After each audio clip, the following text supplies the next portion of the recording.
I told my sister that I didn't care at all about when she decided to get married, and she's still mad at me a year later.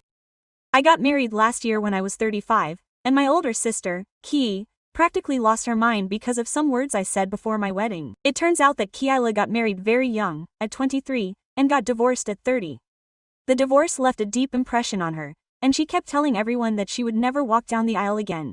She would say it all the time at family gatherings, and her boyfriend seemed to be completely on board with it. When my boyfriend and I got engaged, we told the whole family. Everyone was so happy for us, including Kiila. My fiancé had planned to propose to me at my birthday party, around Valentine's Day. Since I hate surprises, he told me in advance, and I told my bridesmaids in case they wanted to witness it. But a week before my wedding, Kiila suddenly announced that her boyfriend had proposed to her on Christmas, which was weird for a couple of reasons. First, she had been swearing she wouldn't get married again for years. Second, she had bought the engagement ring herself. Anyway, people can change their minds, and we were happy for her. But things got really weird after I got engaged. When I started planning my wedding, Kiila hated every choice I made. She criticized my fall theme, my cream and gold invitations, and especially my wedding dress because it wasn't pure white. She insisted it was embarrassing and humiliating not to wear white, which was ridiculous, because when she first got married, she was visibly pregnant and it showed in her dress. And no one said a word about it. A month before my wedding, Kiila called me out of the blue. She asked, "Hey, do you mind if I get married before you?" I was quiet for a few seconds, not because I was really bothered by the date, but because the question was so obvious it almost made me laugh. Why would you want to jump the gun, Kayla? Well, my partner and I have been together longer, and with my previous divorce I feel like I needed sooner. Before exactly. Silence on the other end. I don't understand what you mean. Before what, Kayla? What does my wedding have to do with yours? They are completely separate events. Don't be like that. I'm just asking. I thought that as sisters we could coordinate. I sat down on the living room couch. My fiancé was in the kitchen making coffee. I motioned for him to come over and put the phone on speaker. Coordinate like I could get married in March and you in May. 2 months apart would be ideal. And what do you gain by getting married in March instead of waiting until after my wedding? Another long silence. Kayla, I'm going to ask you a straightforward question. Did your partner really propose to you? What kind of question is that? A simple one? Yes or no? Of course. Why do you doubt it? Because you bought the ring yourself. Because you've been saying for 3 years that you'd never get married again. Because you announced your engagement just a week before my party, where my boyfriend was going to propose in front of everyone. That was a coincidence. Seriously. My fiancé took my hand and I took a deep breath. Look, Kea, I honestly don't care when you get married. Do it in March if you want, but you have to stop questioning every decision I make for my wedding. I haven't questioned anything. You've questioned everything. The theme, the invitations, the dress. I'm just giving my opinion as a big sister. I didn't ask for your opinion and honestly it's exhausting. Oh man, I didn't know you were so touchy. I'm not. I'm setting boundaries. You can get married whenever you want, but if you keep trying to ruin my wedding, you won't be invited. Ruin. You're overreacting. I'm the one overreacting. Yesterday you called my photographer asking for prices, using my name and saying you were canceling. Dead silence. She called me to check if you were really canceling. Do you want to explain? She was just looking at options, using my name and saying I was canceling. It was a mistake. It wasn't and it's not the first. You also called Benyu asking about availability for the day I already had booked.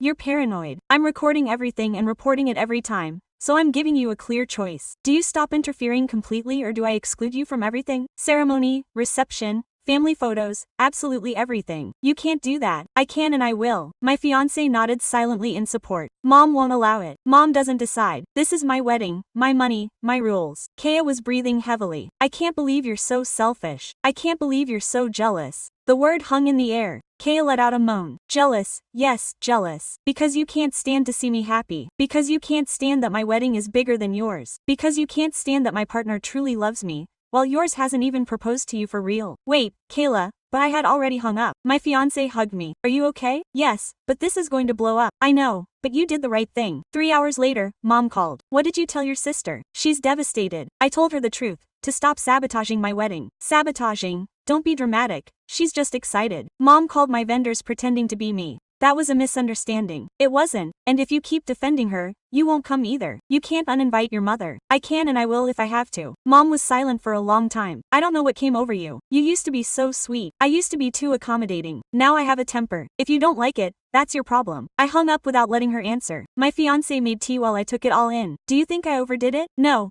Kiela's been weird since our engagement. I know, but I didn't imagine it would go this far. That night I checked my email. I had a message from my florist. I got a call from someone claiming to be your sister. Kea asked if she could use the exact same arrangements that you requested for her wedding in March. I told her I needed your approval. Do you have permission? I took a screenshot. Then I saw 3 more similar emails. The baker, the DJ, and the coordinator. They had all received calls from Kayla requesting identical services for their wedding in March. It wasn't a coincidence, it was intentional copying. I forwarded everything to Kayla with a short message. This ends here. Cancel your wedding or copy someone else, but stop copying my plans. She responded within minutes. These aren't your ideas, they're common. You're not unique, I replied. Then use other common ideas.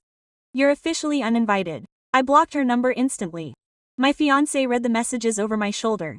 God, she's obsessed. Not with my wedding, but with competing with me. Why? Because she's always been like this since we were little girls. I just didn't see it that clearly until now. The next day, Kiaila's boyfriend called me. I need to see you in person. It's urgent. About what? About Kiaila. And something you need to know before it's too late.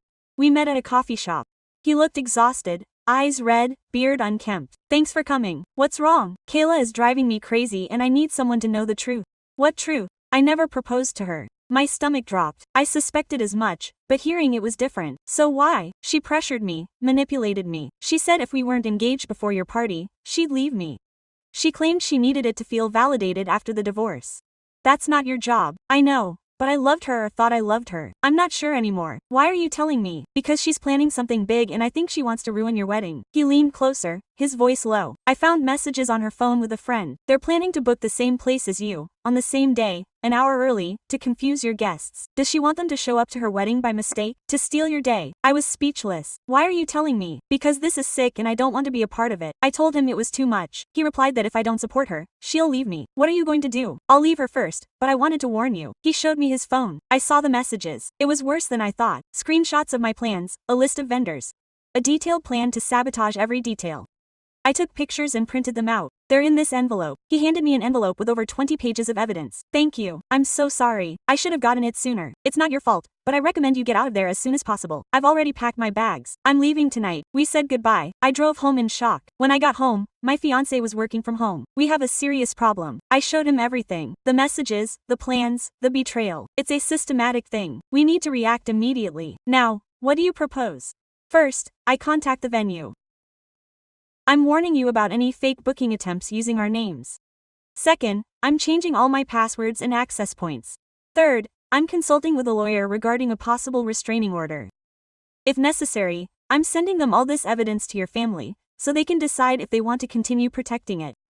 I spent the next 4 hours protecting every detail of my wedding. I contacted all the vendors, implemented security codes, and alerted them to any possible impersonations. Then I drafted a lengthy email to my family. I included all the screenshots, all the evidence. The subject line indicated the truth about Kyla. I sent it off without reviewing it again. If I overanalyzed it, I would end up retracting it. The replies started coming in within half an hour. My dad, we need to talk. The 4 of us tomorrow. My little brother. I always suspected that Klappa was asking questions, but this is too much. My favorite aunt, count on me at all times. Mom didn't answer. At 11 at night my cell phone rang. Unknown number. Hello, you ruined my existence. She was huffing and puffing and shouting. You ruined your own existence. Aquila, my partner left me because of you. She left you because you are poisonous. Mom won't talk to me. Dad says I need treatment. All because of you. No, all because of your choices. I only revealed the facts. Why do you hate me so much? That question stopped me. Well, I didn't hate her. I was experimenting passionately with her. I don't hate you, Ki, but I will not continue to be the target of your jealousy. You have 2 options. You can seek specialized support and strive to improve, or you can persist on this path and end up completely isolated. The choice is yours. I don't need support. I need you to stop pretending to be so perfect. I don't have perfection, but I do have happiness, and that's what bothers you. I hung up. I blocked that number. My future husband hugged me tightly. It was over. The hardest part was behind me. Although we both suspected otherwise, this was just the beginning. The family gathering took place 2 days later. Dad arranged it at his home. Mom persisted in not speaking to me directly, even though she was present. Kayla arrived late, and came in with puffy eyes and disheveled hair. She took the seat furthest away from me. Let's get started, Dad said. Kayla, what appears in those texts is true. They were taken out of context. What context validates organizing a boycott of your sister's wedding? Shut up and looked at me with absolute resentment. She's always gotten everything without effort. The ideal job, the ideal partner, The ideal existence. That doesn't answer the question, my younger brother Diego said. I was furious, just venting with a friend. I didn't intend to do anything serious. I took out my phone and played an audio. It was Kyla talking to the venue to reserve the same date as mine. Hello, yes, I want to validate the reservation for May 15th. Yes, under the name of the Ramirez family. My sister had already made a reservation, but there were changes in the plans. The voice was unmistakable. That happened 3 days ago. I intervened. After your partner left you, after Dad demanded that you attend this meeting, and continued trying to ruin me. Mom finally intervened. What's wrong with you? Nothing's happening to me. I just wanted to get married before her. It's so serious. Yes, Diego replied. When it involves lies, manipulations, and ruining your sister's day, no one understands. Everyone protects her. Dad sat up. Kea, you've falsified your engagement. You've tried to appropriate your sister's wedding arrangements. You've contacted her suppliers pretending to be her. You've arranged to ruin her day. What aspect of this is justifiable? She has everything. I have nothing. You have a job. You have well-being. You have a family that loves you, Dad said. What you lack is inner serenity, and that doesn't depend on others. Kyla sat up abruptly. I will not remain here for everyone to attack me. Stay seated. Dad's voice was forceful. We are not concluding. Kyla sat down slowly. Your mother and I have agreed on a decision. You will go to therapy. There is no room for discussion. I am not crazy. We are not saying that you are crazy. We are saying that you need expert assistance, and if you object, we will stop financial support. No more help with the rent, no more advances, absolutely nothing. Kaya opened her mouth but made no sound. Furthermore, Dad continued, you will apologize to your sister, genuinely, without excuses. I have no reason to apologize. Then, accept the repercussions. Mom gave me. Shut up, daughter. This is not punishment, it is support. You have acted in a self-destructive way since your separation. I do not require psychological analysis. You need something, Diego said. This is unusual. Kea stared at me. This is what you longed for. To see me embarrassed in front of the entire family. I didn't long for you to stop interfering in my existence. That's all. You were always the spoiled one. I wasn't the spoiled one. I was the one who avoided conflict because you appeared to be perfect. The exemplary daughter. I don't possess perfection. I just don't base my value on competing with you. Kaya stood up again. I'm leaving. If you leave now, Dad warned, don't expect any more support from us. No way. Quote. Kaya looked at Mom, expecting a defense. Mom avoided her gaze. Your father is right. She needs support, my daughter. Kaya left, slamming the door. We heard her vehicle drive away. Do you think she'll go to therapy? Diego asked. No, certainty, Dad replied. But we did what we could. I remained silent. I didn't feel triumph, only exhaustion. Are you okay? Mom asked. Yes, I apologize. I appreciate not noticing sooner, for justifying her actions. It wasn't much, but it meant something. A week later, Kayla sent me a text from a different number. I started therapy. My therapist says I suffer from low self-esteem and I know how sick I am. She says that I need to resolve this before we can bond in a healthy way. I replied, I'm glad you're seeking support. I'm not saying this to gain forgiveness. I'm saying it because it's true. I understand. You're still excluded from my wedding. Yes, but you can attend the party if you show real progress by then. It's only fair. 2 weeks later, I got a call from my baker. Hello, I wanted to let you know that your sister called again. My stomach tightened. What was she trying to do? To apologize. She said she'd inconvenienced you and wanted to make sure I'd dismiss any further contact from her. It sounded odd, but it sounded sincere. I appreciated the notification. I hung up. I didn't know what to make of it. My future husband entered the room. All good. Keela contacted the baker to apologize. Could it be a scam? I don't know. Possibly the therapy is working, or perhaps she has plans for the future. I had reason to doubt, though a part of me wanted to trust that Keela would be able to change. A month before my wedding, Aila showed up at my job. She waited for me in the parking lot. I need to talk to you. How did you know about my workplace? I always knew. Please, just 5 minutes. We went up to my office. I closed the door. What do you want? I want to clarify a few things. My therapist recommends taking full responsibility. She came in uninvited. When I learned of your engagement, something inside me broke. I looked at your ring. I watched as your future husband looked at you. And all I could think was that I had that and I had lost it. Your separation is not up to me. I understand. But then I felt unfair that you were getting what I wanted. That's why you bought your own ring. Yes. And I told everyone that my partner proposed to me because he needed to experience that I also had something unique. It's unfortunate, Claw, I understand. And when you started your wedding preparations, each choice you made reminded me of what I lacked. So I tried to imitate you. I tried to hijack your date. I tried to cause you as much unhappiness as I suffered. She wiped away her tears with the back of her hand. I don't expect your forgiveness. I just needed you to understand that it had nothing to do with you. I really concerned my inner demons. Your partner forgave you. He didn't break up. He's seeing someone else and is doing well. I deserve isolation until this is resolved. I remained mute for a moment. Do you really attend therapy?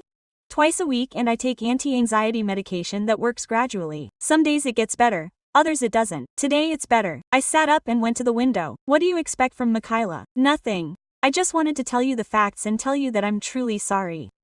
Okay, you can attend the wedding, but if you do anything wrong, you withdraw. Seriously, although with restrictions. Do not mention your ex. Do not mention your breakup. Do not criticize my attire or my choices. You attend, conduct yourself appropriately, and leave. Understood? Understood? I appreciate it. She stood to leave. She paused at the threshold. Your future husband is lucky. Do you understand? Right? I understand. And you will get it too someday. When you are ready. It was quiet. My future husband called me that night. Did you summon her, right? Yes. Are you sure? No, but she represents my sister. And if she truly evolves, she deserves a chance. And if she doesn't evolve, I will literally and physically expel her if necessary. Rio, okay, I trust you. 2 weeks later, Kayla officially canceled her fake wedding. She sent texts to all those who had been summoned, clarifying that it was a mistake and that nothing would happen.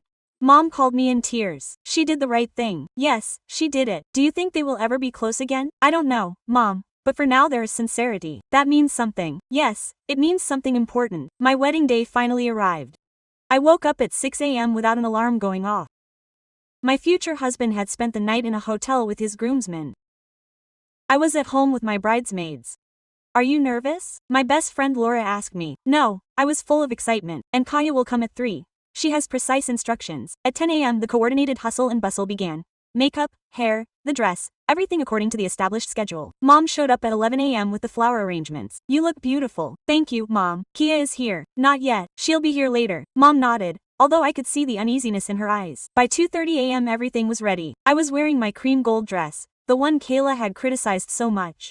I felt exactly how I wanted to appear. Laura checked her phone. Kaya just arrived. She's in the parking lot. What's she wearing? A dark blue dress, simple, appropriate, perfect. 10 minutes later, there was a knock at the door of the bridal suite. It was Kayla. She entered slowly, as if expecting to be thrown out. Her outfit was sober, nothing flashy. Her makeup very natural. Hello, Kayla, you look beautiful. Thank you. There was a tense silence. Laura and the rest of the bridesmaids watched us attentively. I brought this. Kayla took out a small box. It's something borrowed from Grandma's wedding. Mom asked me to give it to you. I opened the box. It was a vintage lace handkerchief.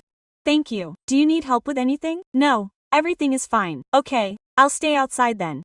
She left as quickly as she had entered. Laura waited for her to close the door. That was surprisingly civil. Yes, it was. The ceremony began promptly at 4. I walked down the aisle on my father's arm. I saw my groom waiting for me at the altar. I saw our families. I saw our friends. I also saw Kayla. She was in the 5th row next to Mom. She wasn't crying excessively. She wasn't looking for the limelight. She was simply present. The vows were made exactly as we had planned, intimate, sincere, without clichés. When we were proclaimed husband and wife, the audience applauded enthusiastically. At the reception, I watched Kayla discreetly. She remained at her assigned table. She ate quietly. She didn't try to approach the head table. When it was time for the dance, my father invited me first. Your sister is behaving well. I know she is. It amazes me. Maybe the therapy is working. Maybe. Then I danced with my husband, then with my brother Diego. Everything was going wonderfully until the toasts. Diego opened the round. He recalled anecdotes from our childhood, as I had always been the one in charge. He was sweet and funny. Then it was Kayla's turn. She stood up calmly, took her glass, and the room fell silent. I didn't prepare a long speech, she began. Her voice was a little shaky. I just wanted to say that my sister deserves every possible happiness and that her husband is very lucky. She paused briefly. I could see tears in her eyes, but she held them back. I've been a terrible sister lately. No one here can ignore that. Today, though, it's not about me. It's about her, and that she's finally found someone who appreciates her the way she deserves. She raised her glass to my sister and to the love that inspires hope in everyone. Everyone drank. Kayla sat down immediately. She didn't seek any more attention or prolong her speech. Laura whispered in my ear. That was unexpected. Yes. Later in the open dance, Kayla approached. Can I have a moment to chat with you? Of course. We went out onto the balcony. The music was muffled. Thank you for letting me come. No problem. I know I don't deserve your forgiveness, but I want you to know that my words in the toast were honest. I believe you. I'll be leaving soon. I don't want to risk ruining anything by staying any longer. There's no need for you to leave so soon. Yes, it is. My therapist and I decided that 2 hours would be enough for today. I'm over it. Your therapist knows you came. Yes, we organized it together. How should I act? What should I mention? What should I avoid? And how do you feel now? Proud of myself for the first time in ages. We remained silent, gazing at the garden lights. Did you know I've always been jealous of you? Keela blurted out suddenly. I suspected as much. Ever since we were little, you excelled at everything. I didn't shine at anything. That's not true. To me, it seemed that way. And when my marriage fell apart, I thought I'd lost my only chance to excel at something. Marriage doesn't define you as special. I know, I understand now, but I didn't at the time. She wiped her eyes carefully so as not to ruin her makeup. I'm leaving now, but I wanted to tell you that you look spectacular, that your wedding is flawless, and that I didn't try to sabotage anything today. I know, and I appreciate it. Maybe one day we'll be sisters again. I'm really not sure, but today is a good start. We shared a short hug. He left after 5 minutes. My husband came over. Everything was fine. Yes, everything was fine. Kea behaved surprisingly well, didn't she? Do you think she's really changed? I don't know, but at least she made an effort today. We got back on the dance floor. The rest of the evening was ideal. No conflicts, no altercations, just as I had imagined. At 11, while we were cutting the cake, Laura showed me her phone. It was a message from Kayla. Thank you for today. I got home safe and sound. It was hard, but I made it. I replied, I hope you enjoy your honeymoon. Thanks for coming and for being good.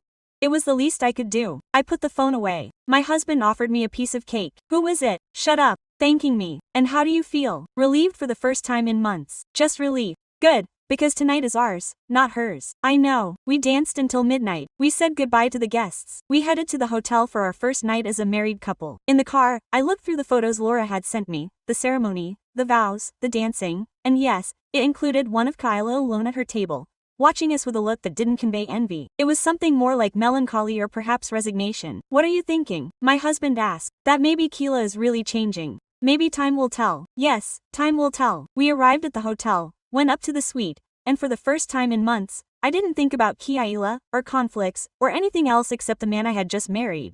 My wedding was perfect, not because of Keela's absence, but because by being there she finally acted like the sister she should have always been.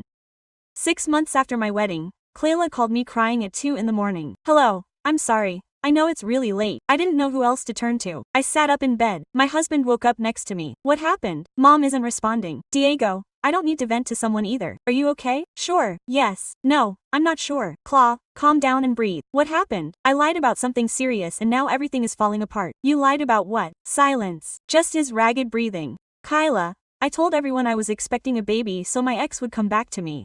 I froze. What? After your wedding, I felt profound. I was pregnant. He would come back and we would finally be a family. Claw, that's it. I know. Horrible. Terrible. But I was desperate. How long did you keep up that lie? 4 months. I showed him made-up tests, ultrasound images downloaded from the internet, everything. My husband was staring at me with wide eyes. I turned on speakerphone. And what happened? He accompanied me to a real doctor's appointment today. I wanted to hear the baby's heartbeat. I tried to cancel it, but she insisted. And of course, the doctor confirmed that there was no pregnancy. God abandoned me right there in the clinic. He said that I am sick, that I need urgent professional help, and he left. Where are you now? In my apartment. Alone. Did you contact your therapist? Her phone is turned off. It's the middle of the night. Claw, you need to go to the psychiatric emergency room. I'm not crazy. I didn't say that. But you need immediate attention. It's serious. I can't go alone. I looked at my husband. He nodded. Give me your address. Let's go. We arrived at his apartment half an hour later. Ka opened the door with swollen eyes and disheveled hair. Thank you for coming. We went in. The place was in total chaos. Clothes scattered, dirty dishes, piled up trash. How long have you been living like this? My husband asked. I don't know. Weeks, maybe a month. Have you been going to therapy anymore? I canceled the last few appointments. I couldn't look my therapist in the face with what I had done. I settled on the couch, pushing aside boxes to make room. Claw, why did you do this? Because I witnessed your wedding. I saw your happiness and I longed for it for myself, but I didn't know how to get it without lying. Lies don't bring true joy. I know. I understand now. My husband went into the kitchen and made coffee. Did you tell Mom about the fake pregnancy? Yes, she got so excited. She started buying things for the baby, organizing the baby shower, and I still haven't told her the truth. I can't do it. She'll hate you. She won't hate you, although she'll be disappointed. It's kind of the same. It's not. My husband poured the coffee. Keela took the cup with unsteady hands. What do I do from now on? First, you contact your therapist tomorrow. Second, you confess the truth to Mom. Third, you apologize to your ex. She'll never forgive me. Probably not. You should still try it though, and then you can focus on improving yourself. Seriously, this time Classer watched her coffee go quiet, then muttered very quietly. You think I'm sick? I think you need more mental support than you've gotten so far. My therapist diagnoses dependent personality disorder, narcissistic traits, and fears of abandonment. And what are you doing about her? Nothing in particular, I only talk to her once a week, but that's not enough. That's why you need more in-depth treatment, maybe hospitalization or daily therapy sessions or a residential center. I don't have the money for that. Mom and Dad could support you. Not when they find out what I did. They'll help you just because they know. We stayed with her until 6 in the morning. We tidied her apartment. We made a to-do list for her to complete. We set an alarm for her to contact her psychologist at 9. Before we left, I hugged her tightly. You'll get through this, but you have to make an effort. I understand. Will you let us know after you talk to your therapist? Sure. Promise me. I promise. On the way back, my husband held my hand. Were you right? I'm not sure. Maybe I should have taken her straight to the hospital. She wasn't in immediate danger. She was just in a deep crisis. She's my sister. I can't abandon her like that. I understand. But you can't rescue her alone. That's up to her. Called at 10 a.m. I talked to my therapist. She got me into an intensive program. I start Monday. What kind of program is it? Group therapy every day. Individual sessions 3 times a week. Medication management. All of that sounds positive. I'm scared. That's completely normal. And if it doesn't work, it will. If you're really committed, will you come see me? Yes, when the program says so. Thank you for last night, for not abandoning me. We're sisters. That's what we're here for. I hung up the phone. My husband hugged me from behind. How are you now? Exhausted, sad, but with a little hope.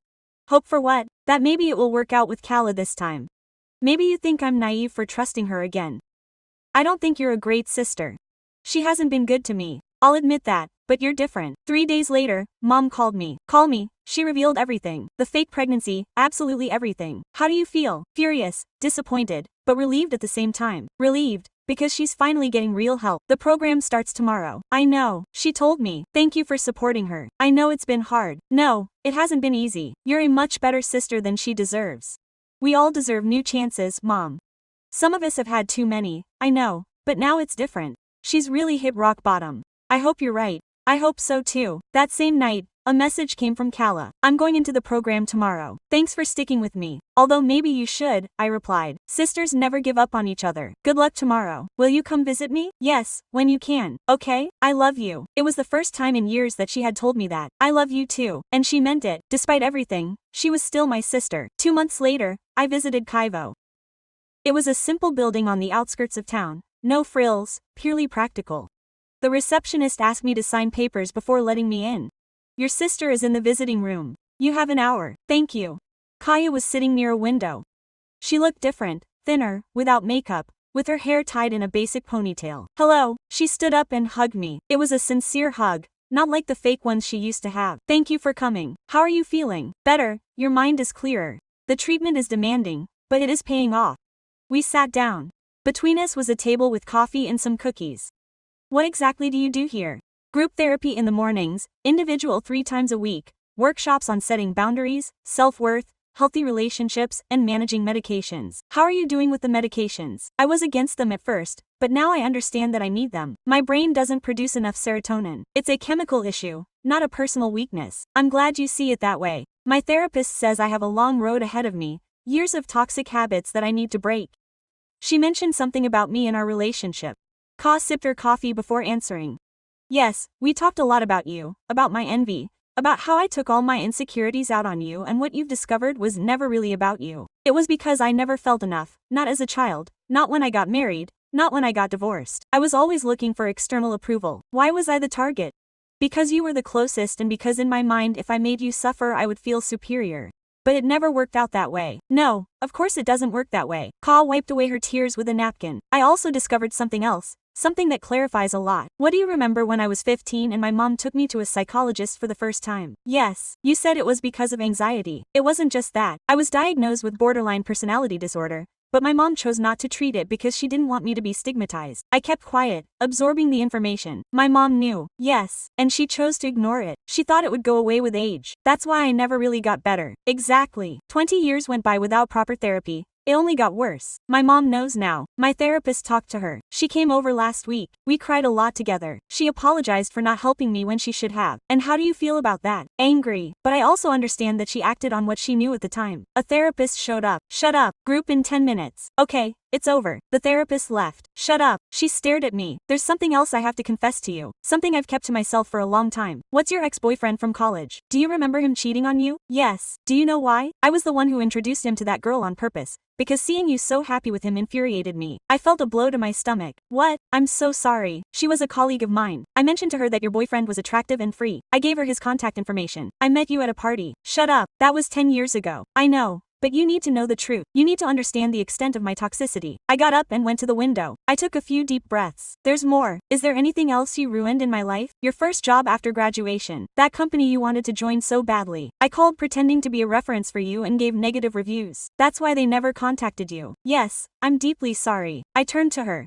Why are you telling me this now? Because my therapist insists that I won't heal without complete honesty and because you deserve the full truth. Do you expect my forgiveness? No, just for you to understand that I was sick, that I wasn't myself, even though you were the one affected. You chose those actions. You're absolutely right and I will carry that guilt forever. I sat back down with trembling hands. I don't know if I can forgive you for this. I understand. You stole opportunities, relationships, entire years of my life. I know that. And now I just have to accept your illness and move on. You can be angry. You can even hate me. You have a right to whatever you feel. I don't hate you. But I don't know if I can keep you in my life after this. Kaya nodded slowly. That's fair. If you'd rather never see me again, I'll accept that. The therapist returned. Shut up. It's time. Shut up. Thank you for listening to me and for coming. I need time to process everything. I know. Take it easy. She left the room. I sat there for another 5 minutes before I could move. In the car, I called my husband. How horrible was it? She revealed to me actions from years ago that destroyed parts of my life. Like what? I told him everything. When I finished, he fell silent. What do I do now? I don't know. But you shouldn't decide right away. She's sick. That's true. But she also hurt me on purpose for years. Both realities coexist. What would you do? I would keep my distance. I would wish her well, but I wouldn't easily let her back into my life. Do you think it's wrong if I don't forgive her? No. It's unrealistic to demand forgiveness. Forgiveness isn't mandatory. I got home an hour later, collapsed on the couch, and cried. Not for Kala, but for myself, for everything I lost without understanding why. My husband held me in silence. That night, I drafted an email to Kala. I didn't send it. I just needed to get it down. I don't know if I'll ever fully forgive you. Your actions had real impacts, but I accept that you were sick and I'm glad that you're finally getting help. Right now, I need space. Maybe in the future we'll be able to piece something together, but it won't be anytime soon. I left it in drafts. Maybe I would send it, maybe not. 2 days later, Mom called. Shut me up about everything she confessed to you. And I want you to know that if I had known about her actions, I would have stopped her. But you knew about her illness and you didn't act. You're right. I'm sorry. I failed as a mother to both of you. Yes, you failed. Can we fix it? I don't know, Mom. I need time. I get it. I'll be here whenever you're ready. I hung up. My husband asked, you know the worst part of all this? What? That a part of me still wants to rescue her? I still want her to be my real sister. That's not weakness. That's pure love. It feels like fragility. It's not. When will it stop hurting so much? I don't know. But in time it will hurt less. Promise me? I promise. A year after my last visit to the center, I received a letter in the mail. It was from Kala. I'm inviting you to my graduation ceremony from the program. It would mean the world if you could come, but I'll understand if you don't. I showed it to my husband. Will you go? I'm not sure. I still haven't come to terms with everything she did to me. It's been a whole year. I know, but I don't know about some wounds. Wounds heal over time. In the whole year, you've only spoken to her twice. Short messages. Happy birthday. Happy New Year. Nothing deep or meaningful. And now you want to go. Part of me does. Another part would rather never see her. So just don't go. But it's about my sister, who has systematically destroyed me over the years. She was right when she said that, although I still felt guilty. 2 days later I called Mom. Are you going to Clayla's graduation? Yeah, your dad is going too, and I'm not sure about you. She's changed a lot in the last year. Seriously, you've said that many times before. This time it's different. She has a new job, an apartment of her own. Friends in recovery are building authentic lives for themselves. I'm happy for her, but that doesn't undo the damage she's done. No one is asking you to forget about her completely, just to consider going. I'll consider it. That same night I found the email I had written and never sent. I reread it carefully. I finally decided to send it. Kayla replied in less than an hour. Thank you for being honest. I'm not looking for forgiveness. I just hope that one day you can share a space with me without suffering. If you attend my graduation, that will be enough. If you decide not to come, I'll understand. I chose to go, although I had very clear boundaries in my mind. The ceremony was held in the same building as the program. There were about 30 people graduating. Kaya was among them. I arrived accompanied by my husband. Mom and Dad were already sitting in the front. Diego was also there. Kea stepped up to the stage at the right moment. She looked completely transformed. Confident without arrogance, serene, without falsehood. My name is Kyla and I am addicted to the approval of others. Some people laughed. It was part of the structure of the program. I dedicated 38 years of my existence to ruining everything I touched. My relationships, my family, myself and, above all, my sister. She looked me straight in the eyes. I didn't look away. I stole important opportunities from her. I ruined her joy. I transformed her existence into a rivalry that she never asked for. All because I couldn't stand her being clear about her identity while I was lost. She paused briefly. This year I discovered that my worth does not lie in outdoing others, that my successes do not require outshining anyone, and that true self-love comes from abandoning comparisons. She stepped down from the stage. There was applause. After the ceremony, there was a reception. Kyla approached calmly. Thank you for coming. You're welcome. Let's just talk for 5 minutes, okay? We went out to a small outdoor patio. There were people nearby, but there was enough space for privacy. I won't apologize again. I've already apologized too much. Okay. But I want you to know this. I got a job as a counselor in a program for young people with personality disorders. I'll be helping girls who were like me in the past. That's good. I've also started writing about what I've experienced. My psychologist thinks it might be useful to others. I'm glad to hear it. Is there any chance that we'll be sisters again in the future? The question hung in the balance. It was the same one I had asked myself a year ago. I don't know, Kyla. Really, I'm not sure. No problem. It's more than I deserve for your presence today. I came because, despite everything, you're still my sister, but that doesn't mean I trust you. I understand. Nor do I wish to include you in my daily routine. I accept that too. Maybe later, but not right now. How much later? I have no idea. Possibly years. Kayla nodded. I could see tears in her eyes, but she held them back. Can I give you a hug? No, it doesn't matter. We walked back inside. Mom stopped me as I passed. Did you talk? Yes. And that was it. I explained that I needed more time. How much time exactly? I don't know, Mom. Maybe indefinitely. It breaks my heart just the same, but it's my reality. My husband met me at the exit. Ready to go. Yes, in the car. He probed my emotions. Strange, liberated, melancholy, all mixed together. Do you think you'll ever fully forgive her? Maybe, but forgiving doesn't equate to forgetting, much less restoring trust. If she's truly changed, I celebrate her progress. While her transformation doesn't negate my suffering, it's reasonable. 3 months later, Kayla shared a piece in a mental health publication. It was about her experience with borderline disorder, how it hurt her family, and her healing process. She mentioned me on social media asking for permission to share it. I replied, yes, go ahead, but please don't tag me in open posts without asking me first. I'm sorry, you're absolutely right. It won't happen again. Months later, I shared the news of my pregnancy. Kayla sent a simple message. Congratulations, you're going to be an amazing mom. Thank you. Could you send something for the baby when it's born? No, please. Got it. I respect your decision. When my daughter was born, Kayla didn't insist on visitors or request pictures. She fully complied with my boundaries.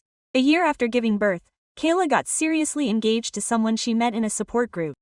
She invited me to her wedding. I didn't attend that time. I sent her a congratulatory email. Congratulations, I wish you the best, she replied. Thank you. I understand your absence. 2 years later, we ran into each other by chance at a coffee shop. She was with her husband, and I was with my daughter. Hello, your daughter is so beautiful. Thank you. How have you been? Good. And you? Good too. Married. Happy. Still in therapy, but with fewer sessions. How great. A tense silence fell. I don't expect us to be friends, Keela said. I just want you to know that not a day goes by that I don't remember the hurt I caused you. I know I did. Someday you'll forgive me. I already did, Keela, a while ago. But forgiving doesn't mean forgetting or wanting you in my life. I accept that. May you be very happy. I sincerely wish the same for you. We said goodbye. It would probably be years before we saw each other. In the car, my daughter asked, who was that woman? My sister. Why do I hardly ever see her? Because families are sometimes complex. Do you care about her? Yes, but from a distance. I don't understand. When you grow up, you'll understand. My husband squeezed my hand on the steering wheel. Are you okay? Yes. For the first time in a long time. I really am okay. No resentment, no bitterness, just serenity. That's the most important thing. Yes, that's all that matters. Kyla never returned to my daily life, but she stopped being my adversary. She became a person I once knew. Someone who was my sister who bore the consequences of her envy, and I finally felt free.